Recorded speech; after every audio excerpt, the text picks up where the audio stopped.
Bapa, Putra dan Roh Kudus. Amin. Allah Bapa penuh kasih. Engkau adalah Bapa yang tak pernah mencobai kami melebihi kekuatan kami. Bantu kami ya Bapa untuk tetap tabah setia, bertahan dalam kehidupan iman kami.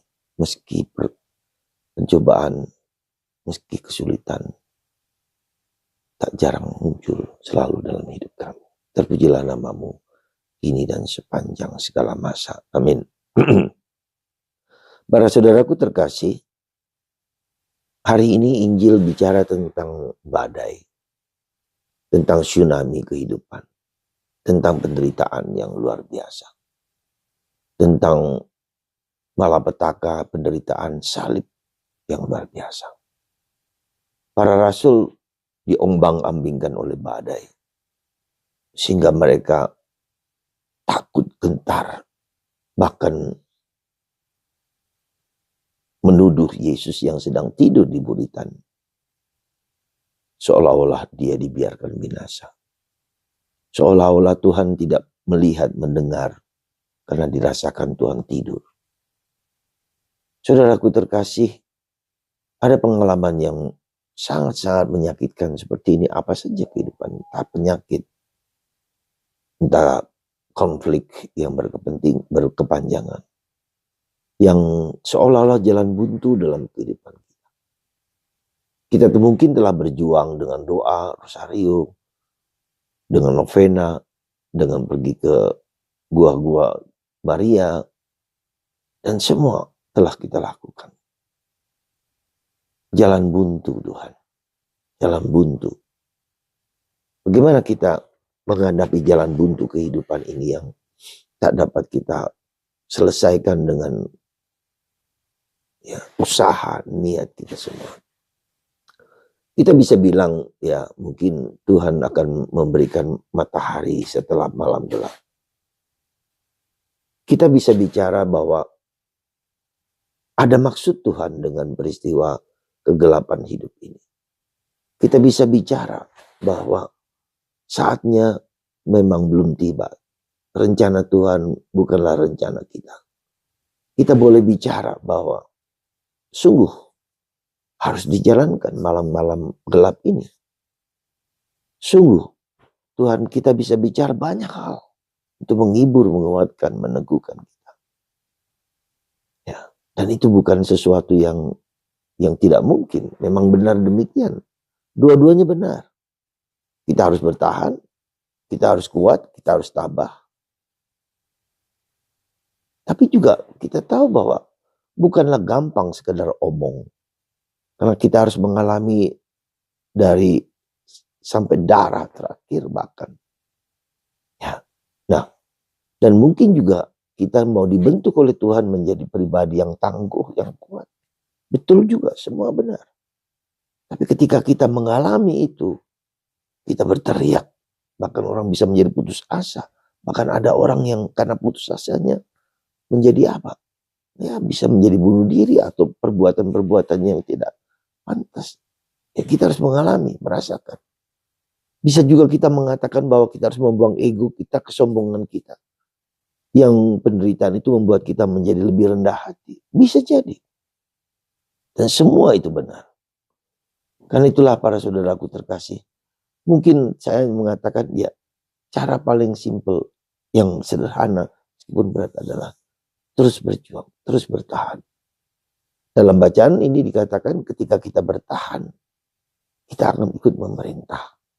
Artinya apa? Ketika kita bertahan sampai akhir kepada Yesus, kita juga ikut katakanlah seperti para kudus, para santo santa. Ya mereka ikut memerintah juga, ikut memberikan apa? Setelah mereka mati menjadi kudus, menjadi orang baik, menjadi suci kembali ke surga, dia memiliki peran juga untuk membantu orang lain, ikut memerintah juga.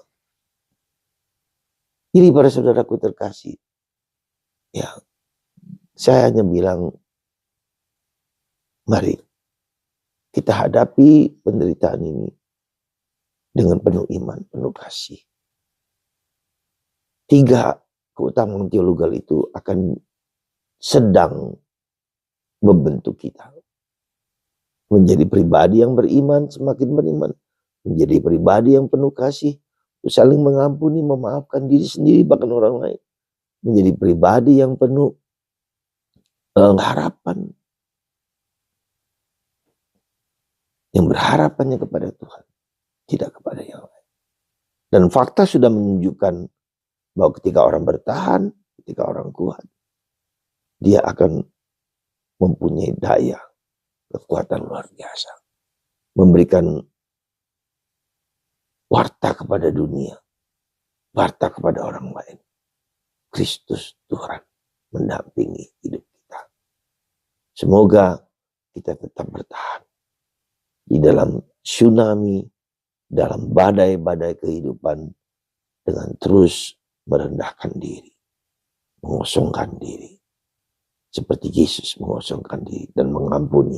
Ya Bapa, ampunilah mereka, ampunilah diriku sendiri. Karena Engkau yang berkuasa mengampuni kami semua.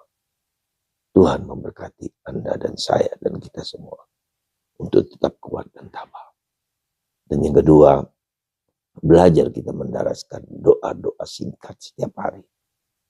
Misalnya, Tuhan Yesus, kasihilah aku orang berdosa. Daraskan itu pagi 25 kali, siang 25 kali, sore 25 kali. Tuhan Yesus, kasihilah aku orang berdosa ini. Tuhan Yesus, kasihilah aku orang berdosa ini. Tuhan Yesus, kasihilah aku orang berdosa ini. Lama-lama doa itu akan berdoa bagi kita sendiri. Atau doa yang ketika kita mengalami jalan buntu kehidupan, bisa juga Bunda Maria mempelai Roh Kudus. Nyalakanlah Roh Kudus dalam hati. Bunda Maria mempelai Roh Kudus. Nyalakanlah Roh Kudus dalam hati. Terserah Anda memilih yang mana. Tapi doa singkat itu akan menenangkan pikiran, hati, dan budi ketika kita sedang gelisah, cemas, takut. Dari jauh, saya mendoakan Anda dan memberkati Anda semua. Yang sulit, yang menderita, yang mengalami jalan buntu. Karena dalam Roh Kudus, nothing is impossible. Tidak ada yang tidak mungkin ketika kita menyerah kepada Tuhan. Berkat Tuhan atas kita semua. Bapa, Putra, dan Roh Kudus. Amin.